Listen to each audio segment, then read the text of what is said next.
సోదర సోదరీమణులారా, మీ అందరికి కూడా ముందుగా నా హృదయపూర్వకమైనటువంటి నమస్కారాలు తెలియజేస్తా ఉన్నాను. ఈ రోజు ఈ రాష్ట్ర చరిత్రలో సువర్ణాక్షరాలతో లిఖించదగబడినటువంటి రోజుగా నేను భావిస్తా ఉన్నాను. కొట్లాడి తెచ్చుకున్న తెలంగాణ రాష్ట్రం 10 ఏళ్ల పాటు కొద్ది మంది చేతుల్లో బందీ అయి ప్రజలకి స్వేచ్ఛ లేకుండా, స్వాతంత్రం లేకుండా, హక్కులు లేకుండా ఉన్న వనరులన్నీ దోపిడీకి గురవుతా ఉంటే రాష్ట్ర కాంగ్రెస్ కమిటీ ఆలోచన చేసి ఆనాడు పిసిసి ప్రెసిడెంట్ గా నియమించబడినటువంటి శ్రీమతి సోనియా గాంధీ గారు, రాహుల్ గాంధీ గారు ఆశీస్సులతో నియమించబడినటువంటి రేవంత్ రెడ్డి గారు ఇదే ఇంద్రవల్లి దగ్గర నుంచి ఆనాడు శంఖారావం పూరించడం జరిగింది. మేము వస్తాం, ప్రజల కష్టాలు తీరుస్తామని చెప్పి ఆనాడు ఇక్కడి నుంచే పిలిపివ్వటం జరిగింది. ఇక్కడ మొదలుపెట్టినటువంటి ఆనాటి పోరాట యాత్ర అంతిమంగా ఈ రాష్ట్రంలో జరిగినటువంటి సాధారణ ఎన్నికల్లో ఇందిరమ్మ రాజ్యానికి అశేషమైనటువంటి మీ అందరి ఆశీస్సులతో అపారమైనటువంటి మెజారిటీతో ఈ రోజు ఇందిరమ్మ రాజ్యం ఈ రోజు రాష్ట్రంలో ప్రజాప్రభుత్వం ఏర్పడినటువంటి ప్రజాప్రభుత్వం ద్వారా ఇచ్చినటువంటి మాటను మర్చిపోకుండా ఇంద్రవల్లి దగ్గరకు వచ్చి అదే మేశ్రం వంశస్థులైనటువంటి నాగోబా దేవాలయం దగ్గర నుంచి ఇచ్చిన మాటను నిలబెట్టుకుంటూ ఈ ప్రాంతం నుంచి అభివృద్ధి కార్యక్రమాలకి శ్రీకారం చుట్టాలనేటువంటి ఆలోచనతో మొదలుపెట్టినటువంటి సభే ఈనాటి ఇంద్రవల్లి సభ అని కూడా ఈ సందర్భంగా మీ అందరికీ మనవి చేస్తా ఉన్నాం. అంతేకాదు ఈ ప్రాంత ప్రజల కోరికల హక్కుల కోసం ఆనాడు పోరాటం చేసిన అనేక మంది ఆదివాసీల అమరవీరుల స్తూపం దగ్గర నుంచి ఆనాడు ఏ మాట అయితే ఇచ్చామో ఆ మాటను నిలబెట్టుకోవటం కోసం అదే స్తూపం దగ్గరకు వచ్చి మళ్ళీ మాటిచ్చి వెళ్తా ఉన్నాం. ఈ రాష్ట్ర ప్రజల సంక్షేమం కోసమే ఈ రాష్ట్ర ప్రభుత్వం కట్టుబడి ఉంటుందని ఈ సందర్భంగా మీ అందరికీ మనవి చేస్తా ఉన్నాం.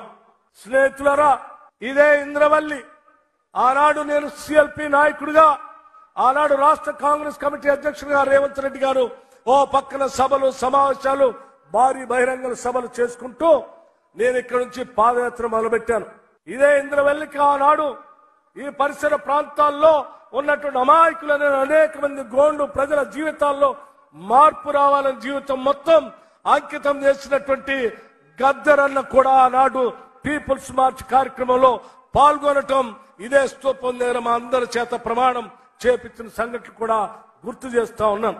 అటువంటి యోధుడు శ్రీ గద్దరన్న గారి పేరు మీద నిన్ననే రాష్ట్ర ప్రభుత్వం కవులు, కళాకారులకి, సినిమా రంగానికి ఇచ్చేటువంటి నంది అవార్డుని తెలంగాణకి తలమానికంగా ఉన్నటువంటి తెలంగాణ కోసం పోరాటం చేసినటువంటి గద్దరన్న పేరు మీద గద్దరన్న అవార్డులుగా ప్రకటించి మేము ఈ ప్రభుత్వం పోరాట యోధుల ఆలోచనల్ని, అమరవీరుల ఆలోచనల్ని, తాడిత పీడిత ప్రజానికొక్క కళల్ని నిజం చేయటం కోసం ఇందిరమ్మ రాజ్యం పనిచేస్తుందని చెప్పేటువంటి ఉదాహరణకి ఈ 2 కార్యక్రమాలుగా మీ అందరికీ చెప్తా ఉన్నాను.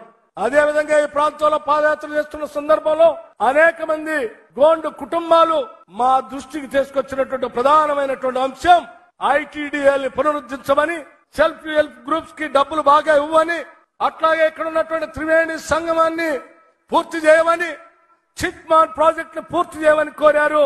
ఇందిరమ్మ రాజ్యం మీ అందరికి ఇప్పుడే జరిగినటువంటి సభలో ముఖ్యమంత్రి గారు ఆడ మాటిచ్చి వచ్చారు.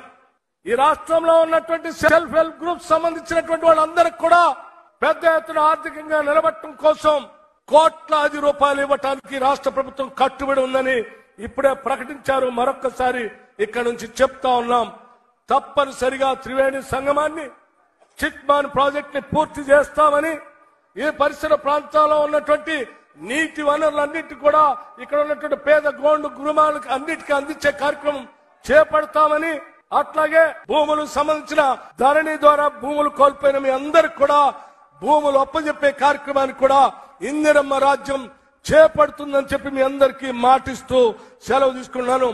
జై హింద్, జై కాంగ్రెస్.